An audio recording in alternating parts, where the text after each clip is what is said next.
ಸಮಾಜದ ಯುವ ಸಂಘದ ನೇತೃತ್ವದಲ್ಲಿ ಸಮ್ಮೇಳನ ಅಧ್ಯಕ್ಷರಿಗೆ ಸನ್ಮಾನ. ಗಂಗಾವತಿ ಶಿಕ್ಷಕರಾಗಿ, ವಿಮರ್ಶಕರಾಗಿ, ರಂಗಭೂಮಿ ಕಲಾವಿದನಾಗಿ, ಕೃಷಿ ಪತ್ರಿಕೆಯ ವರದಿಗಾರರಾಗಿ, ಅತ್ಯುತ್ತಮವಾದ ಜಾನಪದ ಕಲಾವಿದರಾಗಿ ಹೀಗೆ ಸಮಾಜದ ವಿವಿಧ ಕ್ಷೇತ್ರದಲ್ಲಿ ತಮ್ಮನ್ನು ತಾವು ತೊಡಗಿಸಿಕೊಂಡ 13ನೆಯ ಕನ್ನಡ ಸಾಹಿತ್ಯ ಪರಿಷತ್ತಿನ ಜಿಲ್ಲಾ ಸಮ್ಮೇಳನ ಅಧ್ಯಕ್ಷರಾಗಿ ಆಯ್ಕೆಗೊಂಡ ಲಿಂಗರೆಡ್ಡಿ ಆಲೂರ್ ಅವರಿಗೆ ರೆಡ್ಡಿ ಸಮಾಜದ ಯುವ ಘಟಕದ ನೇತೃತ್ವದಲ್ಲಿ ಬುಧವಾರದಂದು ಆತ್ಮೀಯವಾಗಿ ಸನ್ಮಾನಿಸಿ ಗೌರವಿಸಲಾಯಿತು.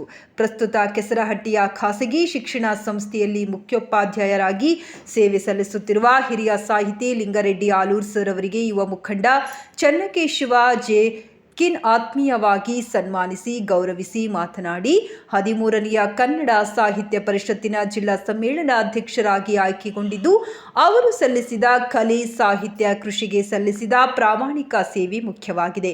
ಕನ್ನಡ ಸಾಹಿತ್ಯ ಪರಿಷತ್ತಿನ ಜಿಲ್ಲಾಧ್ಯಕ್ಷರು ಆಲೂರು ಅವರ ಹೆಸರನ್ನು ಘೋಷಣೆ ಮಾಡಿರುವುದು ರೆಡ್ಡಿ ಸಮಾಜಕ್ಕೆ ಹಾಗೂ ಸಾಹಿತ್ಯ ಆಸಕ್ತರಿಗೆ ಸಂತಸವನ್ನುಂಟು ಮಾಡಿದೆ ಎಂದು ಹೇಳಿದರು. ಭಾರತೀಯ ಉಮೇಶ್ ಸಿಂಗನಾಳ, ರವಿ ಚೈತನ್ಯ ರೆಡ್ಡಿ, ವಿಶ್ವನಾಥ್ ಮಾಲಿ ಪಾಟೀಲ್, ಯರೇಸ್ವಾಮಿ, ಮಹಂತೇಶ್ ಗೌಡ, ಅಮರಣ್ಣ, ಜೀವನ್ ಕುಮಾರ್, ಚನ್ನಬಸವ ಹೆರೂರು, ಉಮೇಶ್ ರೆಡ್ಡಿ, ವೀರನಗೌಡ ಕೆಸರಹಟ್ಟಿ, ನವೀನ್ ಕುಮಾರ್ ಸೇರಿದಂತೆ ಇತರರು ಉಪಸ್ಥಿತರಿದ್ದರು.